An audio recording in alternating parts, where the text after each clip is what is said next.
সূরা আর রহমানের ফজিলত। নবী করিম সাল্লাল্লাহু আলাইহি ওয়াসাল্লাম ইরশাদ করেন, যারা শুধু আল্লাহকে খুশি করার জন্য এই সূরাটি প্রত্যেক দিন আসরের নামাজের পরে পাঠ করবে, তাদের চেহারা নুরানি হবে, স্ত্রী পুত্র তার তাবেদার হবে, তার রিজিক বৃদ্ধি পাবে এবং সে ব্যক্তি বেহেশতের হকদার হবে। যে ব্যক্তি সূরা আর রহমান নিয়মিত তেলাওয়াত করবে, তেলাওয়াতকারীর উপর আল্লাহ তাআলার রহমত বর্ষিত হয়, তার জন্য দোজখের দরজাসমূহ বন্ধ করে দেওয়া হবে এবং জান্নাতের দরজাসমূহকে খুলে দেওয়া হবে।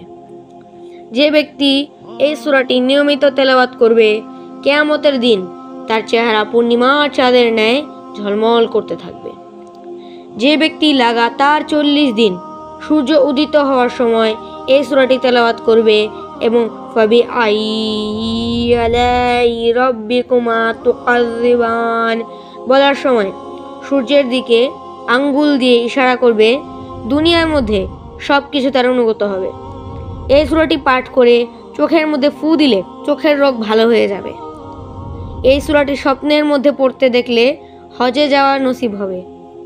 এই সূরাটি নিয়মিত তেলাওয়াত করলে বসন্ত রোগ হতে মুক্তি পাবে। ফাবিআইয়ি রাব্বিকুমা তুকাযযিবান এই আয়াতটি 3 বার পাঠ করে কোনো বিচার সালিশের মধ্যে গেলে বিচারকের মন পাঠকারীর উপর সদয় হবে।